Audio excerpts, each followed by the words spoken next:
In just 1 year, a political earthquake completely reshaped New York City. We're going to talk about the story of how a 34-year-old outsider went from being a total statistical nobody to the leader of America's largest city, and how he defeated one of the most powerful names in politics to do it.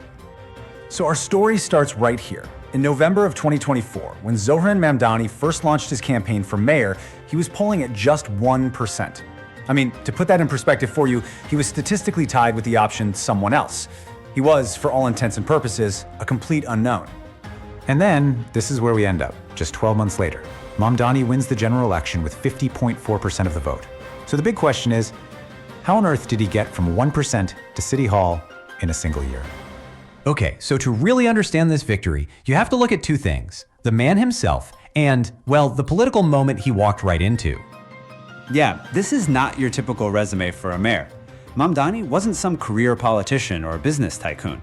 He was a state assemblyman from Queens, a democratic socialist who believed that core public services should be in public hands.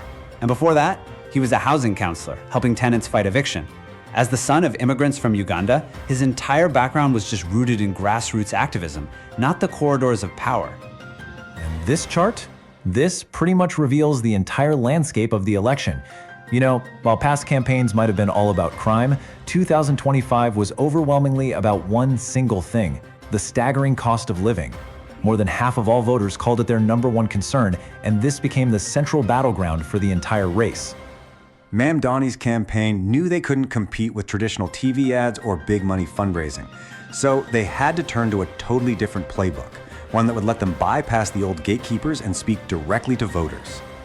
His team had this exceptional mastery of social media, kind of like how FDR used the radio or JFK used television. They didn't just post things, they were creating a narrative. They mixed these slick, professionally produced videos with raw, authentic clips shot on an iPhone, which made all their content feel both high quality and incredibly relatable at the same time. And their whole strategy wasn't just to talk about policy, but to make it visual and super shareable. I mean, he literally jumped into the freezing ocean to symbolize a rent freeze. He ate from a halal cart to talk about halalflation and rising food costs. Each one of these stunts was memorable, a little bit funny, and just perfectly tailored for a TikTok or an Instagram feed. And this viral strategy, it translated into a really different way of fundraising. While you had Andrew Cuomo hosting these high-dollar fundraisers out in the Hamptons, backed by over 24 billionaires, Mamdani's campaign was completely fueled by small-dollar donors. The average donation was just $122, with half of all contributions being under $25. It was a classic David versus Goliath fight, funded by the people.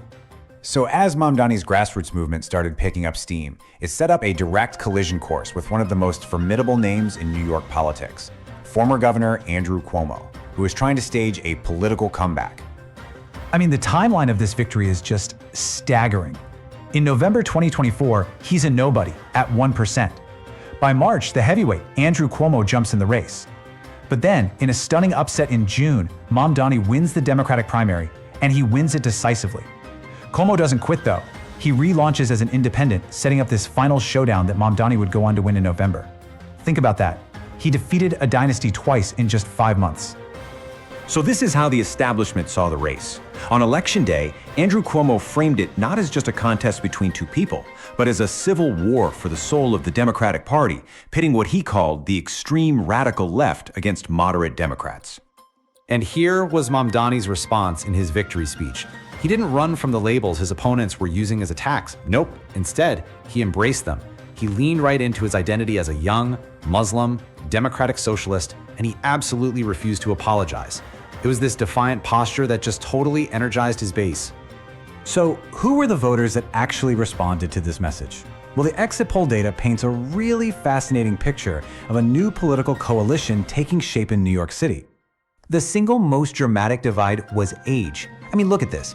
Voters over 45 and especially over 65, they stuck with the familiar name in Cuomo. But younger voters, they flocked to Mamdani, with an incredible 78% of those under 30 casting their ballot for him. This wasn't just a political campaign, it was a generational shift. And his coalition was built on more than just youth. He won overwhelmingly with renters who really responded to his affordability message. He won with non-white voters, and crucially, he activated new people. First-time mayoral voters backed him by more than a 2-to-1 margin. And get this, an astounding 82% of people who had lived in the city for less than 10 years chose him. He essentially built a winning coalition of the new New York.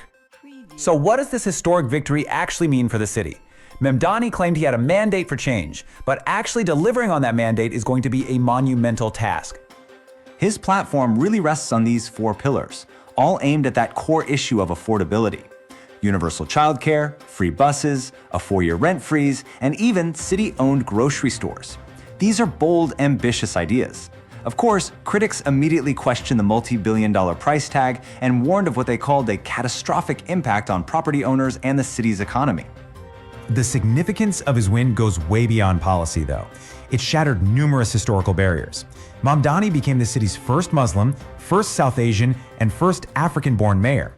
And he's also the youngest person to hold the office in over 130 years. And this victory didn't just cause ripples in New York. It created a tidal wave on the national stage.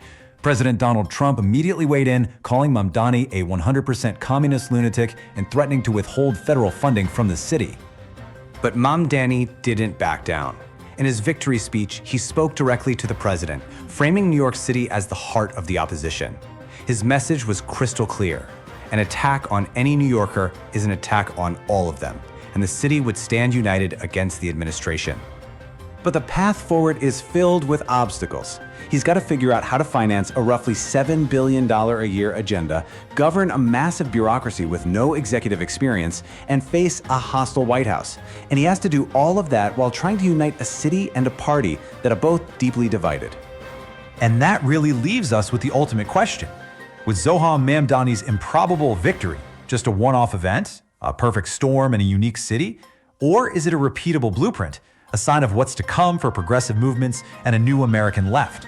Only time will tell if this was the beginning of a revolution or the start of a civil war that could tear a political party apart.